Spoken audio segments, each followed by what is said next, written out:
An offer becomes irresistible when they feel stupid about saying no, because the value, it really exceeds the price that they can pay. So usually, if people say, your product is too expensive, or your product is something that I can't afford, usually there's a deeper objection there, where to them the value is not worth it. Hi, hello everyone, and welcome to the episode 2 of our live stream for today, where we will discuss the secret sauce to creating an irresistible offer. So, um, just to recap on what we discussed on the first live stream episode, we were discussing about the market, so how we can choose the market that is right for us, and how we can serve that market in an infinite business mindset. So instead of competing on competitors, you're competing against your market, so that you keep on innovating and addressing their problems, and possibly create the offers that they will value and eventually buy. So the question for today is that, how do we create irresistible offers for our market? So most startups today want product market fit, right? Just like what I said earlier in the first episode. That's why they create an MVP, or a minimum viable product, and they build an MVA, or a minimum viable audience, where they can test that MVP. Once that is done right, they can be successful and profitable. So if they get product market fit, a product market and even brand fit, then they become successful and profitable. But most startups still fail. In fact, 90% of startups go bankrupt in the first 3 to 5 years. And most founders find it hard to sustain their startups due to a number of reasons. And one of the defining factors is the offer. So if your offer doesn't provide value to the market that you've chosen, then you will have a hard time selling it. So, with that said, let's go to our presentation here. So, the secret sauce to creating an irresistible offer. And is the offer just about the product, about the service, or about how you promote it? So, what I want you to know, guys, is that an offer is comprised of more than two of these things. So, an offer can be your product or your service, and you should also have this element, the element of scarcity or urgency in your offer. And the third one is, it should have something to reverse the risk, or at least some bonuses, so that your market will perceive your offer as something of high value, and they will be able to push the trigger and buy your offer, or your product or your service. So for me, I've experienced this the hard way in my e-commerce journey, and how it failed. So in 2019 to 2020, I tried e-commerce, and what I did was that I tried to copy everyone else, because it was such a trend back then, even now, right? So drop shipping, e-commerce, if everyone's familiar. So what I did was, I went to YouTube University, and I learned how to drop ship, how to create a website, how to create an e-commerce shop, and get some products from Alibaba or AliExpress, and then sell it. Now, what I did wrong there was that I just copied what everyone else was doing. I sold the same products which were trending. At first it was doing good, but then due to uh, burning my money on ads, it was a failure. So what I could have done right back then was that I should have created my product, position it as something unique that they really need, and yeah, put some bonuses. At least ha- make it perceivingly high valued for my market. And for us to really put value in an offer or a product or a service, it isn't really limited to monetary or financial value. It could also be um, social proof. So there's a formula to value. So it could be value equals desired outcome plus the social proof like testimonials and other stuff, and divided by how fast and how easy it is for them to use or to get to that desired outcome.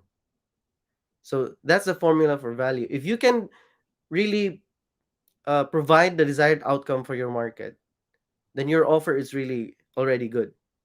Plus, if you can provide proof that you are able to fulfill that desired outcome again and again based on what you have done with other customers, then your offer becomes exceedingly good. But if you can make it easier and faster than everyone else in your competition, then your offer becomes irresistible. So that's how you can create more value to your offers, to your products, and to your services. Now, what are some of the ways that you can create value? So I have some frameworks here that I would like to teach. So the first one is more on the blue ocean versus the purple ocean. So if you noticed here, there are two types of methods to really penetrate a market, to really position your offer as something unique, or at least position your offer where your market is at. So there are two, the blue ocean and the red ocean. So the red ocean is where competition is really prevalent. Like everyone else is selling the same products as you. So the competition is really high. The blue ocean though is where you're the first or you're the only one who offers this kind of product or this kind of service. But why am I putting the purple ocean here? Because most startups try to use the blue ocean strategy, becoming the first, becoming the most innovative, becoming the only one in their category. And there's nothing wrong with that. But the problem is, if you're the only one, then it's much harder to really convince your market that this is a solution that can solve their problems because they haven't seen it done before from anyone else. So what I urge everyone else to do is to find your purple ocean, a mixture of the red and the blue ocean. So find something that everyone already knows. Everyone is already using this, but at the same time, disrupt the expectation for that solution. Try to add some features, benefits, or try to add some components or items that make you unique in a way that you create your own category instead of competing against top competitors in your industry. So that's the purpose behind the purple ocean. Now, for our next framework is something that psychologists really push also. So if there's anyone here who are psychologists or psychology majors, so I think you're really familiar with this. Maslow's hierarchy of needs. So in Maslow's hierarchy of needs, there are five stages. The first one is really more on the physiological need. Second one is on the security needs, safety needs. Third one is love and belonging. The fourth one is more on self-esteem, and the fifth one is self-actualization. So why am I talking about this? Maslow's hierarchy of needs um, motivates your market, or motivates all people in their DNA, because it's really rooted in our DNA for survival. Maslow's hierarchy of needs is more on really telling your brain how to survive. So that's why it's hierarchy of needs. You need this so in order for you to survive, and also for your family or your tribe to survive. So if your product can provide the physiological needs that they really want, and they really are looking at, like for example, if you're selling um, you're selling food in a restaurant. So what's the physiological need there? The physiological need there is nutrition, food. So yeah, that's the physiological need. Now, if we take it a step further to safety needs, so are can you provide shelter? Can you provide job security? Because employees are also customers, right? And then the third one is love and belonging. Do you have a community that you can foster using your own brand? Nike does this really well, right? Because they have this mentality of creating a community of um, high achievers in sports. The fourth one is self esteem. Also, yeah, my example here is Nike also. Um, they really urge everyone to be proud of themselves and really improve progress. So that's also uh, one way of positioning themselves in the market. And then the fifth one is self actualization. This is more on your purpose, your causes, your advocacies, how you become bigger than yourself, how you can provide uh, something greater than who you are or where your tribe is. So this is where all the advocacies are rooted from. So if you have a brand and you have an advocacy, you're addressing that fifth stage of Maslow's hierarchy of needs. And this is a trend right now. Almost all brands right now have advocacies that they are uh, fighting for. They have causes, they have stands. They are very active in social issues, political, social, and all the uh, self actualization factors that can that we know of. So yeah, if your product can address at least three of those stages in the Maslow's hierarchy of needs, or if your offer has all those components of the Maslow's hierarchy of needs, then you're one step further to creating a very irresistible offer. Now the next one is the transformation.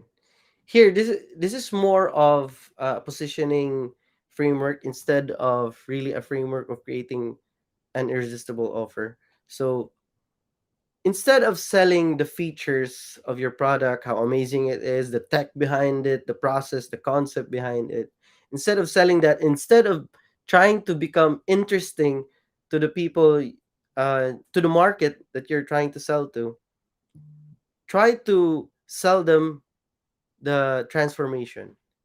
How can your product or how can your offer or your service help them transform from being who they are right now to who they want to be in the future? So one example again for Nike is um, you're still the transformation is from uh, a beginner athlete to becoming an elite champion. So if you could position your product or your offer in between that process, then you have sold the transformation. Almost all the successful brands, all the successful startups are using this positioning because it's very powerful. If you can let your market or your target avatar or your buyer persona imagine themselves in a position that they become transformed using the product or the service or the offer that you have, then you have made yourself a very irresistible offer. So those are the three frameworks that I leave with you here today. And if um uh you want if I can give you something to really ponder upon, to really check if your offer is really irresistible, try to offer it to as many people as they can. And if they feel stupid when they say no to it, then your offer has officially become irresistible. An offer becomes irresistible when they feel stupid about saying no, because the value it really exceeds the price that they can pay. So usually if people say your product is too expensive or your product is something that I can't afford, usually there's a deeper objection there, where to them the value is not worth it. Now, if the value exceeds more than what it's worth, and they're paying less, that's why discounts are such a craze for most people, right? Because you've positioned yourself in a higher price, and then if you say 50% discount or 70% discount, the value then exceeds the price they're paying for. But instead of giving discounts, we're adding benefits, we're adding features, we're adding social proof, we're adding um, risk reversals, we're adding bonuses to your offer, and that becomes uh, they they perceive your offer now as very high valued, and it becomes irresistible. Almost they almost feel stupid when they say no. So that's how you create an irresistible offer. You just gotta download the Ultimate Business Idea Launch Workbook, and it's in the description of this post. So you can just fill up the form and download the workbook. It's all for free, so you can use it and abuse it as much as you want. Just let me know how it go. How does it go for you? Is it really useful for you? Do we have to change anything? So just give us feedback. That's all I ask. So, do we have any questions, guys? How can we apply this knowledge on our market research? So, um, yeah, this is the first question I got here. To apply this knowledge on your market research, you just have to go and download the workbook. That's really on application side. All the frameworks that I'm teaching here, you can use it by downloading the workbook and really applying all those frameworks on your market research. That's it. You can message me anytime if you have any questions, and you can also just download the workbook and apply it on your own so that you know how you can choose the market that you really want and create the offer as and make it irresistible so the value exceeds the price. So that's it for me, guys. Thank you for listening and hope to see you soon.